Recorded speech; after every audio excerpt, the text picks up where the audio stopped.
Hey guys, Jake from Full Access UTV. Today we're going to talk about cab heat and a few little tricks you can do to fix it.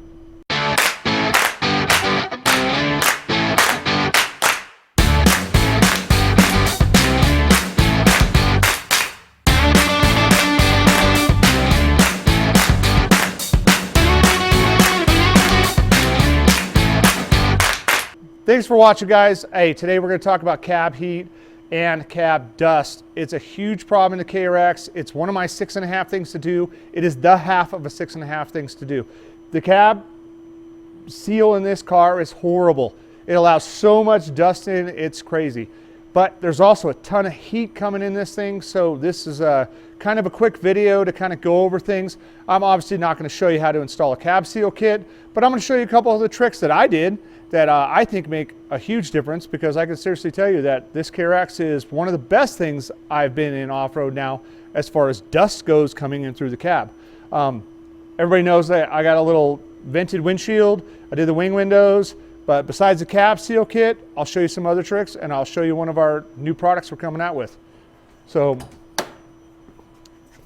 grab a light and show you guys. But one of the things you'll notice is you've got a wide open hole here, right at this tube where it goes into the body panel, and right here. If you guys actually look through this, you're going to see your rear tire. Anything throwing off that rear tire, from dust to mud or anything, it's going to come up and hit these areas. I just got some black spray foam, expanding foam, put it in there, and that's it. Nothing too crazy. The other thing you're going to notice in here is I bought a dish towel. I just went into Walgreens, grabbed a short black dish towel. If you notice, I've got it like zip tied in 3 different little spots here, nothing too crazy. And in the back corner, I got a screw down. But no matter what, this whole area is still kind of wide open to the dust and stuff. This is a cab seal kit, and it does help a lot, but I mean, even that corner should be down. Any hole hitting the ground or anything like that is one of those big things that we're having a lot of issues with dust.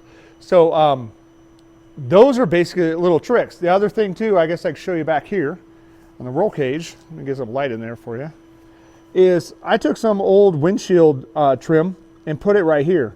You'll notice this area right here is kind of wide open, so you can even do spray foam in here if you wanted to. It'd be tricky because it wants to drop away and everything, but I did this, that seemed to help, and that was about it for my tricks. That's one of those big things that was huge. Now, another area that dust comes in is basically from the shifter itself. And a lot of people talk about the amazing heat that keeps coming through the shifter and everything else. Well, you've got coolant tubes running through that whole section. My advice, and I'll post this up on our website in the new product, but if you're going in there, all you need to do is go to the local hardware store, and you need to get some 1-inch PVC wrapping they do on plumbing pipe and things like that. Get some of that and you wrap the tube going front to back. That's hugely going to cut down on that heat, but it's still not going to fix it. Any wind that comes through from the front end, goes around the wheel wells, it's going to blow it through, and it's the least path of resistance. It's going to come right through that shifter hole. So I'll have Wyatt jump in there and show you that shifter hole.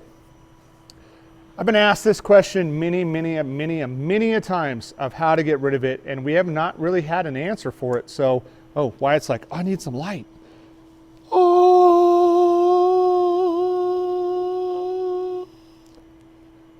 that was awesome. Anyways, so there's some light. You guys can see, anybody can look down their hole in their shifter and see that you can see everything down there all the way to the skid plate. You also see we've got our gate shifter on there. That's the reverse detent. You just cut out the little detent for reverse, but it's a nice little trim piece. So I'm going to show you our new product up on the table, and this is it. Now, it has a kind of weird name, but the boot goes in upside down, so it's the KRX 69. Anyways, that's actual part number, KRX 69. So anyways, this is it. This is the new boot. And I'm not going to go through the entire car taking out the center console. There's videos out there to show you how to do that. And removing your center console it's not a hard job. It's just a time-consuming job.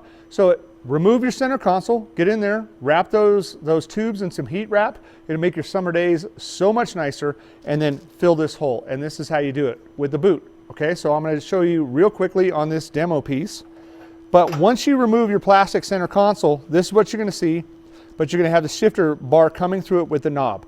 You're going to have to remove that knob. We have a video that shows you how to remove that knob, and it's basically remove the screw and yank up. That is one of the big things. You got to get that done, and then from there you'll have access to this part right here. This is actually what's underneath your guys' center console. So I'm going to show you this. Once you're in there, you'll remove the center console. You'll see this. You remove the 4 screws for this, and this is your gate shifter. And like I said too, we got the little simple gate removals for it that you just simply add the 4 screws, add a little awesome trim to it. That's a KRX 11. But then you got the upside down boot. First thing you want to do is slide it over your shift rod, slide it on in, and then you're going to fold the sides in. That side, and this thing doesn't have to be perfect, and as you can see, it stretches and moves around. Then you can line up your first screw, line up your second screw, and then for your third one, you might even have to pull this over and slightly stretch it just a little bit to drop your third screw, and the same thing for your fourth screw. You guys, it's that easy. If you look at this thing is now tight. I don't know if you can see that in the video, but there's no more heat coming into that cab from this thing. This is one of those things, like I said, it's pretty funny. I'm asked constantly about it. I've been trying to get it done and get it made for a long time, but hey, we got it. So if you guys have dust issues, you have cab seal issues, hopefully that little trick will help you. Definitely check out our KRX 69 on the website, and if it's something that fits your bill, hey, please buy it. Again, you guys, please click that like and subscribe button. Me and my family appreciate it, and thanks for watching.